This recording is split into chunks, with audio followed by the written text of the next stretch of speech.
Allô, allô, bonsoir Facebook, bonsoir à tous nos amis. Alors, on est là, bien qu'en retard, on s'excuse énormément. Nous avons eu une urgence dans le bâtiment, donc il fallait absolument essayer d'évacuer, mais la situation s'est décantée, merci Seigneur. Donc, on est là donc, pour notre rendez-vous de jeudi. Pour ceux qui ne me connaissent pas, c'est la sœur Tabitha Ilunga et le frère David. Et moi-même, David Hervé Ilunga.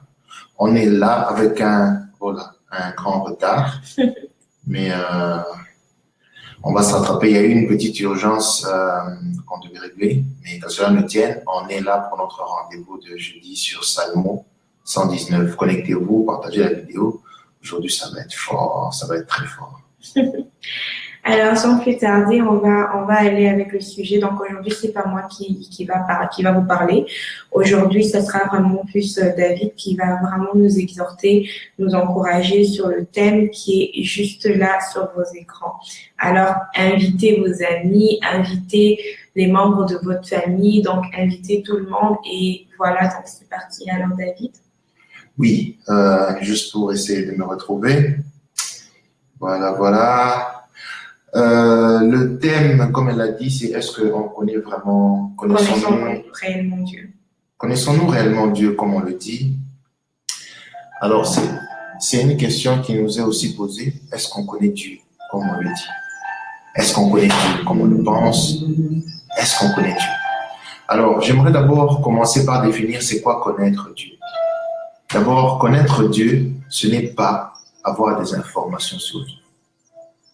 Connaître Dieu, ce n'est pas avoir entendu parler de Dieu. Beaucoup de gens ont des informations sur Dieu. Dieu est le créateur, Dieu est celui qui bénit, Dieu est celui qui restaure, Dieu est celui qui guérit. Mais beaucoup n'ont pas cette connaissance dont je vais parler. Justement, c'est pourquoi nous allons d'abord nous baser sur Jean chapitre 8, verset 32.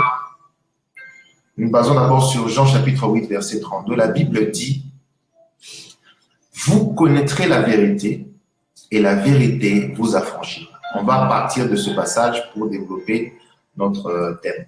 Vous connaîtrez la vérité et la vérité vous affranchira. Alors, c'est quoi connaître?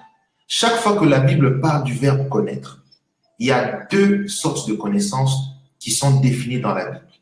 La première des connaissances, c'est celle qu'on appelle ginosko en grec, qui veut dire en hébreu yada, qui veut simplement dire être en intimité. La deuxième connaissance, qui est epiginosko, qui veut dire le savoir, la connaissance seulement. Alors, dans ce passage de Jean 8, verset 32, dit seulement « Vous connaîtrez la vérité et la vérité vous affranchira ». Ça veut simplement dire autrement. Connaître qui veut dire yada, qui veut dire être en intimité. La vérité qui est Jésus-Christ, qui est Dieu. Affranchir veut dire rendre libre. Ce passage veut simplement dire tu seras en intimité avec Christ, avec Dieu. Et à cause de cette intimité avec Dieu, cette intimité va te rendre libre. Alors, on va souvent poser la question, elle m'a posé la question ce matin, on est libre de quoi? C'est là où je nous renvoie dans Romains chapitre 8, le verset 1 et 2. La Bible dit, pour tous ceux qui sont en Christ, il n'y a donc en effet aucune condamnation pour tous ceux qui sont en Christ. Car, j'aime la suite, le verset 2, car en effet, la loi de l'esprit de vie m'a affranchi, c'est-à-dire m'a rendu libre de la loi du péché et de la mort. L'affranchissement dont parle la Bible, être au contact, être en intimité avec la vérité, nous sommes affranchis du péché, de la loi du péché. Comme je l'ai dit pour ceux qui me suivent sur Facebook, sur WhatsApp, dans mon statut, j'ai dit que la grâce est aussi une forme de loi. Pourquoi? Parce que toute loi implique que lorsqu'on ne vit pas conformément à elle, on est condamné. La loi ne condamne pas. Mais celui qui vit en dehors de la loi se condamne lui-même. C'est la même chose avec la grâce. La grâce est là, selon Hébreux chapitre 13. La Bible dit que personne ne se prive de la grâce. C'est-à-dire que la grâce est là, elle est gratuite. Si tu vis une vie qui n'est pas conforme à la grâce que Christ a apportée, cette grâce devient pour toi maintenant une condamnation. Tu te condamnes toi-même. C'est pour ça que j'ai dit que la grâce est aussi une loi. Parce que la grâce a aussi des exigences pour qu'elle arrive à prendre effet dans ta vie. Alors, lorsque je parle de connaître Dieu, c'est avoir une intimité profonde avec lui. Connaître Dieu, ce n'est pas avoir des informations sur Dieu. Connaître Dieu, ce n'est pas avoir lu la Bible de Genèse à Apocalypse. Connaître Dieu, ce n'est pas aller 3 fois la semaine à l'église, tous les dimanches, tous les mercredis. Connaître Dieu, ce n'est même pas, j'aimerais te dire aussi, connaître Dieu, ce n'est même pas prier. Ça ne se limite pas à ça. Parce que tout le monde prie, Tout le monde prie. bouddhistes prient. Justement. Alors, connaître Dieu, c'est justement avoir cette intimité, ce yada, cette intimité avec Dieu. C'est pourquoi lorsque la Bible dit dans certains passages, on dit Adam connut Ève et elle enfanta. J'aimerais te dire que lorsque tu connais Dieu, tu enfantes, tu produis des résultats.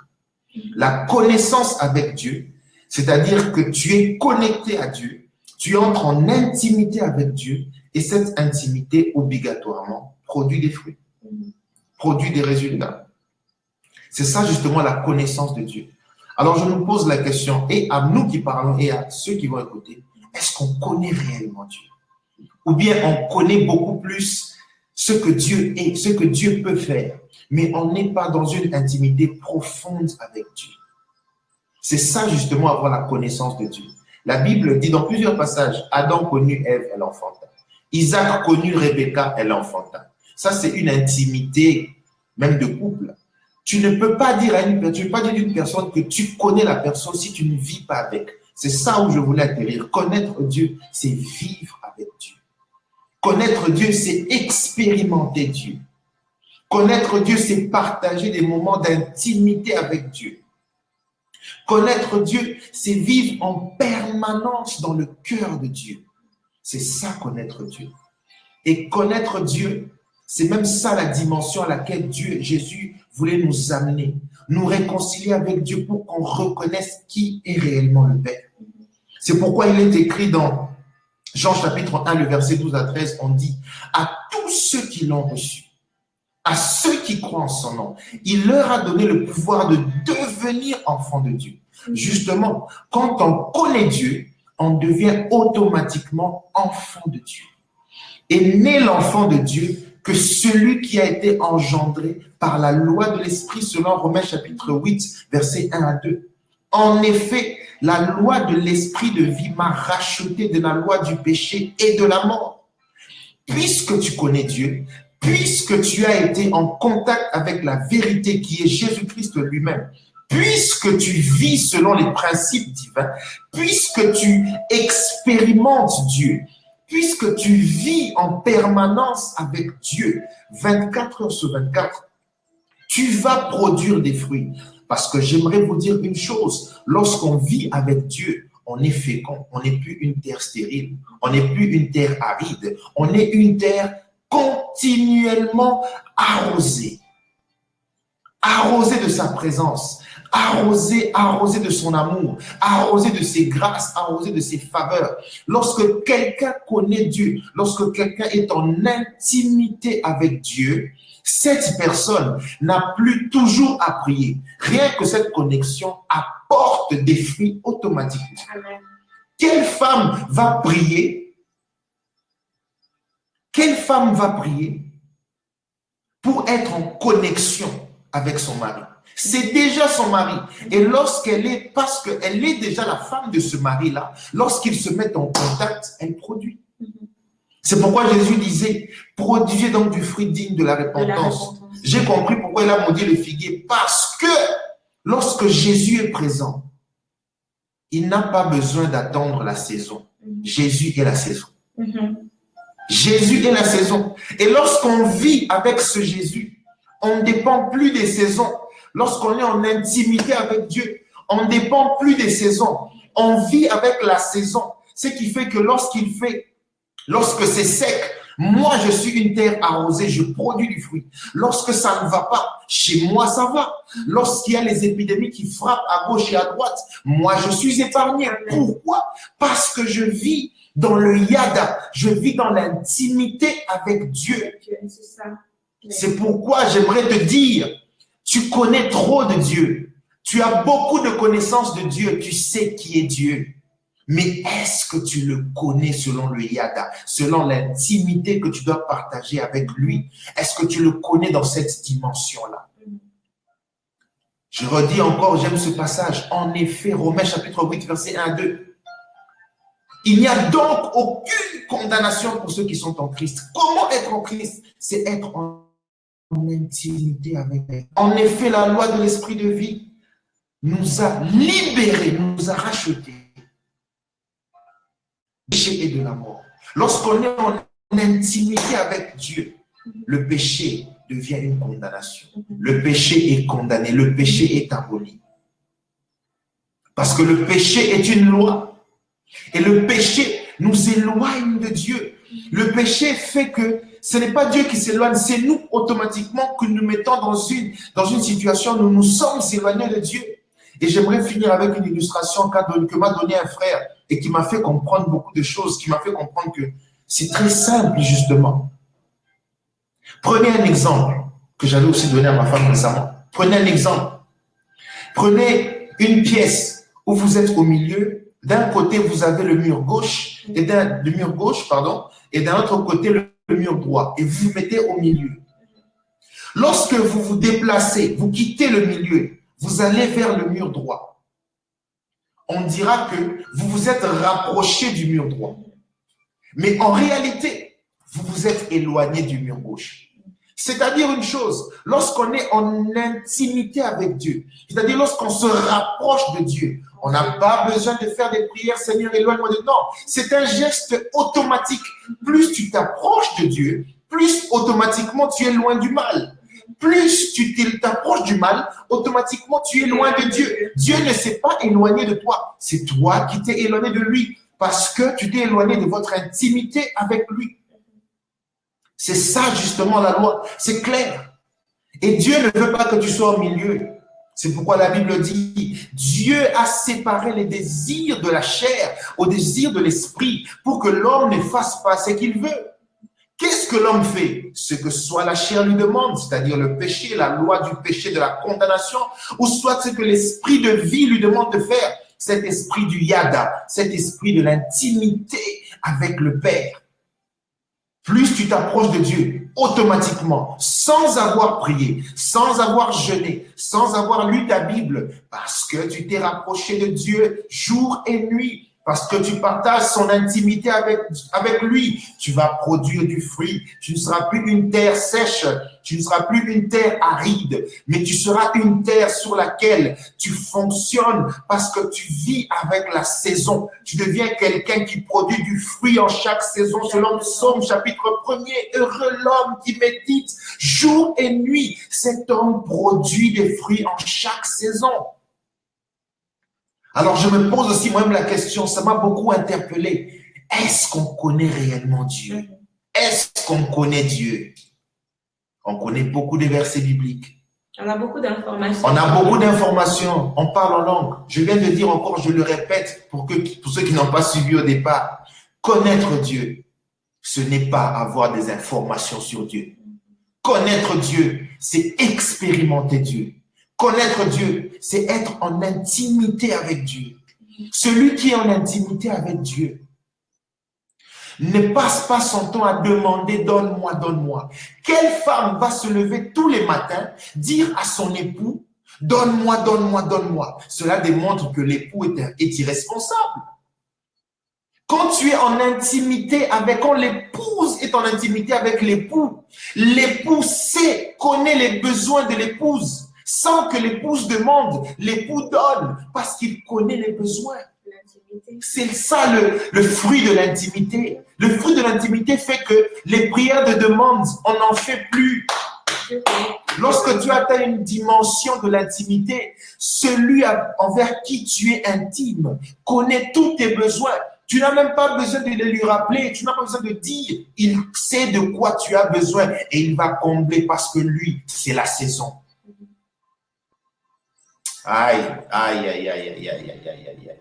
Je suis moi-même révolté. cherchons Dieu comme on l'a jamais cherché. La Bible dit, cherchez l'Éternel tandis qu'il se trouve, invoquez-le pendant qu'il est présent. Il est temps de développer une intimité profonde avec Dieu, ce yada.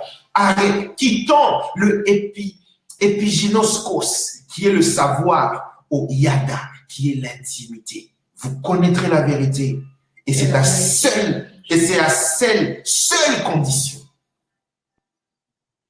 que cette vérité, qui est Jésus-Christ, va nous rendre libres. On va vivre une vie chrétienne libre. On va vivre une vie chrétienne où même les circonstances de ce monde ne nous affectent plus.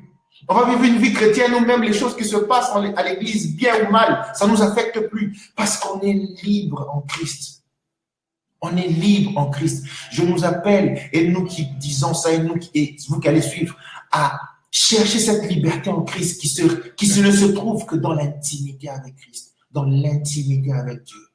Dans l'intimité avec Dieu. Je m'arrête là pour l'instant. Il y a beaucoup à dire, mais je m'arrête là. Et je sais qu'elle a aussi des choses à rajouter. Ben, vraiment, en tout cas, je n'ai pas vraiment beaucoup à ajouter. Je pense que David a vraiment tout dit. Et il faudrait juste qu'on comprenne l'importance de ce message. Je pense que tout le monde comprend l'importance d'être en intimité avec Dieu. Tout le monde le comprend, on le sait, on croit le comprendre, mais en ce moment, en cette saison, le Seigneur veut vraiment que nous puissions entrer en intimité avec lui, que nous puissions le connaître, pas avoir des informations. Vous savez, vous pouvez avoir des informations. Je donne un exemple. Vous pouvez aller sur Wikipédia. Vous cherchez, vous aurez des informations sur, je donne un exemple, le président des États-Unis d'Amérique. Vous saurez où est-ce qu'il est né, vous saurez où est-ce qu'il a grandi.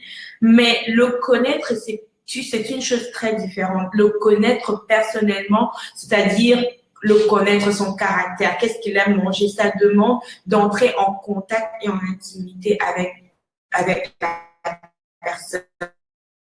Et c'est la même chose avec Dieu. Dieu veut que nous, de l'endroit où est-ce que pour entrer en intimité avec lui. Aujourd'hui, beaucoup de chrétiens, nous vivons toutes les difficultés que nous vivons trop de problèmes, d'angoisse, tout simplement parce que nous ne sommes pas encore arrivés à l'étape où est-ce que nous entrons en intimité avec le Seigneur, tout simplement. Vous savez, j'ai eu une période où je suis dans une période, je lis le psaume très souvent, je me rends compte que le roi David, quand je lisais les psaumes de David, le roi David s'approchait de Dieu pour lui parler de n'importe quoi, de tout et de rien. Même les plus petites choses insignifiantes que moi je peux juger insignifiantes, mais le roi David parlait à Dieu de tout et de rien. Quand il avait un problème avec ça, il avait un problème avec sa famille, ses enfants, il parlait à Dieu à n'importe quel moment. Il faisait tellement confiance à Dieu qu'il a développé cette intimité avec Dieu. Et c'est à ce niveau-là que le Seigneur nous appelle, nous demande de monter plus haut, d'entrer en intimité avec lui. Yes. Est-ce que nous connaissons vraiment le Dieu que nous servons? On se dit, on est chrétien, on le crie tout haut, on les met sur nos statuts Facebook, WhatsApp, Instagram, on le dit tout haut, on est à l'église tous les dimanches, les vendredis, les mercredis. Mais est-ce que nous connaissons vraiment, nous sommes en intimité avec le Dieu que nous servons?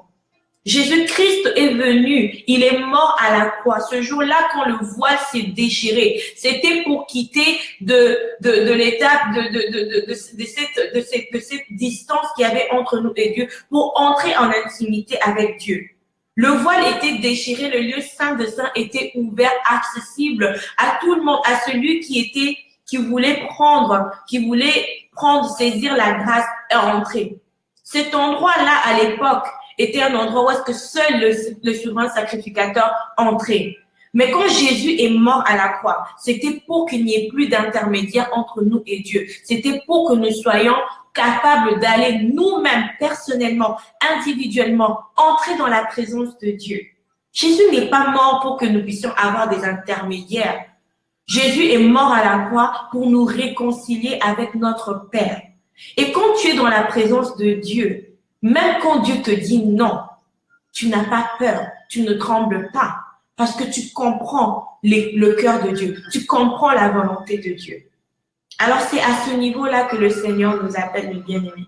Aujourd'hui, on a vraiment voulu partager ceci avec vous parce que On peut bien partager plusieurs choses avec vous, mais la seule chose qu'on peut vous encourager à faire, c'est d'entrer en intimité avec Dieu. Vous savez, mon mari, quand on a commencé à se parler, une fois, je lui exprimais mon désir de vraiment entrer en intimité avec Dieu. Je disais, je veux entrer en intimité avec Dieu, je veux le connaître, je veux m'éloigner de certaines choses. Alors, il m'a dit une chose que je n'oublierai jamais. Il m'a dit, tu sais, il y a des choses que quand tu es dans la présence de Dieu, tu n'as plus besoin de prier. Automatiquement, ces choses-là s'éloignent de toi parce que tu es dans la présence de Dieu. Alors ce jour-là, je ne cherchais plus à faire des efforts de m'éloigner de certaines choses, mais je cherchais maintenant à me rapprocher de Dieu. Et de plus que je me rapprochais de Dieu, je m'éloignais de certaines choses. Et de plus que je restais dans la présence de Dieu, je bénéficiais de tout ce que je pouvais bénéficier dans la présence de mon Père. Et aujourd'hui, c'est vraiment ça que nous voulons, c'est le message que nous vous apportons. Rapprochez-vous de Dieu. Quittez l'étape d'avoir l'information sur Dieu pour entrer dans la dimension où est-ce que quand on te dit « Est-ce que tu connais Dieu ?» Tu dis « Oui, je connais Dieu ». Quitte la dimension du Dieu de ton pasteur, entre dans la dimension de ton Dieu à toi. C'est bien de prier, de louer le Dieu de ton pasteur, le Dieu de l'homme de Dieu. Mais c'est encore beaucoup mieux de louer ton Dieu à toi, celui qui s'est révélé à toi. Alors, c'est tout ce que moi, je pourrais rajouter. Et voilà. Juste pour nous encourager à développer encore une intimité forte avec Dieu, à aller dans des dimensions extraordinaires. Il y a encore beaucoup de choses à dire. Il y a beaucoup de choses à dire. Il faut être fatigué de certaines choses. Bientôt, c'est la fin de l'année. Aujourd'hui, c'est le mois de novembre est presque au milieu. Bientôt, c'est la fin, puis décembre. Mais on avait des attentes. On n'a pas su expérimenter Dieu. Mais qu'est-ce qui se passe? Il y a quelque chose. Des fois, il suffit seulement de traverser un voile. Des fois, il suffit seulement de prendre des risques. Des fois, il suffit seulement de sortir de son confort. Tu vois, de sortir du Dieu de la Bible à mon Dieu. De sortir du Dieu de la Bible à mon Dieu. J'aime ça. De sortir du Dieu que tu as lu au Dieu que tu expérimentes. Il devient ton Dieu à toi. Tu deviens ton Dieu. Il devient ton Dieu. Marie, imaginez-vous chaque fois à la fin du mois, votre femme vous rappelle, il faut payer le loyer. Si vous êtes responsable, vous connaissez les besoins de l'épouse parce que vous vivez avec l'épouse. Vous vivez avec l'épouse. Et puisque Dieu est l'époux et que nous sommes l'épouse, soyons en intimité avec Dieu et on va produire des fruits. Je mets quiconque au défi et il va pleuvoir des témoignages pour tous ceux qui vont appliquer ça, y compris nous-mêmes. Développer une intimité avec Dieu au point où certaines prières, on ne les fera plus. Il y a des prières qu'on ne va plus faire parce que l'intimité va nous amener le produit. Lorsqu'on est en intimité avec Dieu, on produit, on devient enceinte, on devient fécond, on produit des résultats sans même avoir prié. L'intimité. Expérimentons ça. Et un jour, nous serons en live, en train juste de lire les témoignages de tous ceux qui ont suivi cette vidéo. Voilà, que le Seigneur vous bénisse. Mais David, avant de partir, il y a peut-être quelqu'un qui se pose la question de savoir comment justement entrer en intimité avec Dieu. Qu'est-ce qu'il faut faire? C'est ce que j'avais lu dans Romains chapitre 8, versets 1 à 2. Et c'est d'abord commencer par Jean chapitre 1, verset 12 à 13, qui dit à ceux qui l'ont reçu, à ceux qui croient en son nom, il leur a donné le pouvoir de devenir enfants de Dieu, lesquels sont nés ni de la chair, ni du sang, ni de l'esprit. Première des choses, c'est la nouvelle naissance. Il faut naître en Christ. La deuxième des choses, quand on est né, c'est maintenant Romains chapitre 8, Jean chapitre 8, Romains 8, verset 1 à 2, qui dit « Pour ceux qui sont maintenant en Christ, il n'y a donc aucune condamnation. » J'aimerais déjà te dire que parce que tu es en Christ, tu n'es plus condamné. Parce que la loi de l'esprit de vie t'a automatiquement racheté de la loi du péché et de la mort. Tu n'as fait aucun effort. C'est maintenant qu'il faut répondre à cette question dans Hébreux chapitre 12, verset 15 à 17, qui dit, je vais paraphraser, que personne ne se prive de la grâce. Parce que lorsque tu deviens enfant de Dieu, c'est gratuit. Tu as maintenant cette grâce.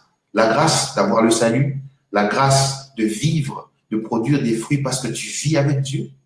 On dit que personne ne se prive de la grâce.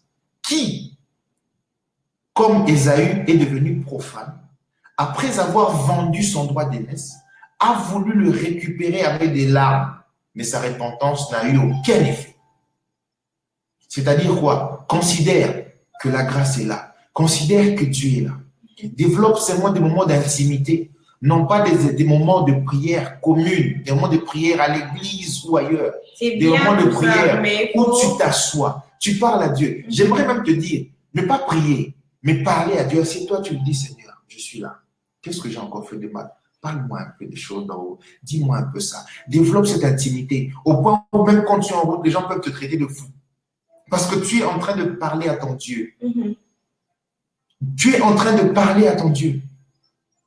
C'est ça justement. Cette intimité, au fur et à mesure, Dieu va commencer à parler à ton esprit. Parler à ton esprit. Parce que lorsque tu as intimité avec Dieu, il y a une chose que tu sauves. Ton âme. Tu sauves ton âme. Le corps va partir. Mais l'esprit de vie t'a racheté de la mort. Ça ne veut pas dire que tu ne mourras pas. Ton corps mourra, mais ton âme survivra. Donc développe ce moment de prière, d'intimité intense avec Dieu. Lis la Bible et applique la Bible. Faut pas prendre ça comme un fardeau, parce que souvent on le prend comme un fardeau. Ah, je dois prier. Prends ça comme quand tu vas parler à quelqu'un. Quand tu as un problème qui te dérange, souvent on court chez les gens, on court chez ton frère, chez un ami. Mais la première personne chez qui on doit courir, avant même d'aller voir un ami, c'est Dieu. Des fois, on pense que la prière, c'est seulement rabâcher, quérer, ou bien en train de crier au nom de Jésus. La prière, en premier lieu, c'est parler à Dieu. Avant que la prière soit une déclaration, soit des déclarations prophétiques, un combat spirituel ou quoi que ce soit, la prière, c'est d'abord ta communication avec Dieu. Une autre chose qui va t'aider aussi à développer une vie de prière, c'est la lecture de la parole de Dieu. Justement. La Bible dit, médite-la jour et nuit. Donc, quand tu médites... Faut bien finir ce verset. Médite le jour et nuit. La suite, c'est afin d'agir fidèlement. Tu vas agir après avoir médité. Après avoir médité la parole. On n'a pas dit après avoir lu, après avoir médité. C'est-à-dire une lecture profonde dans le but de développer le yada, la connaissance. Ce n'est qu'en lisant la parole de Dieu que tu connaîtras Dieu. Parce que tu peux pas, c'est vrai qu'on peut te prêcher, mais quand tu passes du temps dans la lecture de la parole de Dieu, oh, je veux te dire que Dieu aime ça. Dieu aime ça. Quand tu ouvres ta Bible, le diable tremble parce qu'il sait que, oh, il est sur le point de découvrir des vérités. Alors, le diable t'empêche de lire la parole de Dieu parce que justement, en lisant la parole de Dieu, tu vas découvrir des choses qui vont affaiblir les diables dans ta vie. Yes. Alors, pour connaître Dieu, il faut lire ta Bible. Tu l'ouvres tout simplement, tu lis. Je vais te montrer à quel point, je vais te raconter une histoire qui va te démontrer à quel point Dieu veut que tu ouvres ta Bible et que tu lises, et à quel point il se réjouit quand tu ouvres ta Bible et tu lis. Vous savez, il y a une histoire dans la Bible qui parle de l'eunuque éthiopien. Il lisait les Écritures, mais il ne comprenait pas. Mais Dieu a dû téléporter, si je dois dire ça comme ça, téléporter un de ses serviteurs d'une ville ou d'un pays à un autre en esprit. Il a enlevé son serviteur en esprit. Il l'a fait apparaître dans une autre ville. Pourquoi? Parce qu'il lui dit, je veux que tu ailles là-bas parce que tu dois expliquer à cet homme ce qu'il lit. Mais qu'est-ce qui a poussé que Dieu puisse téléporter? Écoute, ça c'est une autre dimension. Il arrive et dit, ok, comme il n'y a personne pour l'expliquer, j'enlève quelqu'un de façon surnaturelle, d'une ville à une autre, pour expliquer les Écritures à cette personne. Alors, c'est à ce moment-là que l'eunuque éthiopien, quand le serviteur est arrivé, il a dit, est-ce que tu comprends ce que tu lis? Il a dit, je lis, mais je ne comprends pas. Ça démontre la volonté qu'il a eue. Il avait la volonté, même quand il ne comprenait pas, il a quand même ouvert sa Bible pour lire. Et le Seigneur a disponibilisé quelqu'un pour lui faire comprendre. Alors, j'aimerais te dire aujourd'hui, Dieu n'a même pas besoin de téléporter quelqu'un. Le Saint-Esprit. Quand tu ouvres ta Bible, tu dis, Seigneur, je veux comprendre. Le Saint-Esprit, je vous dis, ça c'est un témoignage, même moi-même, je l'ai personnellement vécu. Je te garantis et je te promets que si tu ouvres ta Bible et tu dis à Dieu, je veux comprendre, il va se révéler à toi parce que sa volonté, c'est que nous puissions comprendre ses voies, que nous puissions le connaître, que nous puissions entrer en intimité avec lui. Et la prière, ce n'est pas seulement passer du temps à faire des déclarations, c'est parler à Dieu. De la même façon que tu peux te sentir libre de t'exprimer chez quelqu'un quand tu as un problème, ou quand tu veux comprendre quelque chose, ou quand tu veux avoir comment on appelle ça, un rapport de ta vie. Tu peux le faire. On peut tous le faire. On peut parler à Dieu. C'est à ce niveau-là que Dieu veut que nous arrivons. Aujourd'hui, beaucoup de chrétiens nous sommes égarés. Pourquoi? Le manque de la lecture de la parole de Dieu, le manque de ce temps d'intimité personnelle et individuelle avec Dieu. C'est bien d'aller à l'église. C'est bien de prier de façon corporative. Mais c'est encore mieux l'intimité individuelle. Parce que c'est ça qui fait que quand on s'est réunis ensemble en tant qu'église, il y a un feu qui monte. Pourquoi? Parce que individuellement, chacun porte un feu qui vient de l'intimité qu'il a avec Dieu. Donc, on va vraiment pas beaucoup rajouter. Mais si vous voulez savoir comment entrer en intimité avec Dieu, comment le connaître, la lecture de la parole de Dieu, la prière, c'est inévitable. Inévitable. Donc, voilà, je pense qu'on a fait le tour. Que le Seigneur vous bénisse. Partagez cette vidéo. On a toujours dit des questions, des suggestions. Vous pouvez toujours nous écrire, pas toujours sur le mur, inbox. C'est beaucoup mieux comme ça, inbox. Écrivez-nous, partagez la vidéo. Je sais qu'il y a beaucoup qui ont soif d'entendre des choses comme ça. Peut-être qu'ils n'ont pas Internet, surtout dans les pays du tiers-monde, comme on appelle. Les gens n'ont pas souvent accès à Internet, les gens n'ont pas souvent le temps de se connecter. Quand vous avez le temps, partagez. Partagez les messages que nous faisons. Ce n'est pas seulement partager la vidéo, c'est ce que vous avez compris de ça. Vous pouvez toujours le parler à d'autres personnes dans vos groupes de prière, à vos familles, à vos amis autour de vous. C'est vraiment important afin que le message parte, que le message soit transmis, que le message aille loin. Que le message aille loin, même de bouche à oreille, toujours. Voilà, donc on sera encore là le jeudi en 8, pas ce jeudi. Le jeudi en 8. Par contre, le jeudi prochain, pour les anglophones, ne manquez surtout pas. On a une interview avec le pasteur Enis Landou. Je vous assure, cette servante de Dieu va vous bénir. Donc, soyez connectés jeudi prochain. Je vais vous annoncer l'heure. On a manqué l'interview la semaine passée. Elle a été empêchée malheureusement, mais on a cédulé pour cette semaine, la semaine prochaine, jeudi. Donc, restez connectés. Pour ceux qui parlent anglais, on va annoncer et voilà. Donc, mais sinon, pour David et Tabitha, pour David et moi, ça sera pour le jeudi en 8. Et Dieu vous bénisse. Merci à tout le monde qui était connecté. Arthur, Maman Laurette, Hervé, Françoise, la prunelle de l'Éternel, Joël. Merci pour ton témoignage encore une fois. Non, il ne faut pas finir sans avoir. J'ai vu quelqu'un qui est rarement connecté, mais qui était là. Je cite, je dis bien. C'est Maman Nadège. Maman Nadège. Elle doit te citer. Et je sais que peut-être que c'est ta moitié ou toi qui étais connecté, mais bon. Vous faites un. Donc, papa Kadi, Maman Nadège, que Dieu vous bénisse. Arthur et Joël, merci. Joël, merci pour le témoignage que tu as partagé avec nous. En tout cas, que le Seigneur te bénisse. Ça a été d'une très grande bénédiction et je peux te le rassurer. Maman Françoise, papa Hervé, à tout le monde. En tout cas, merci pour votre temps. Que le Seigneur vous bénisse et on se retrouve le jeudi en 8. Au revoir. Au revoir. Là. OK.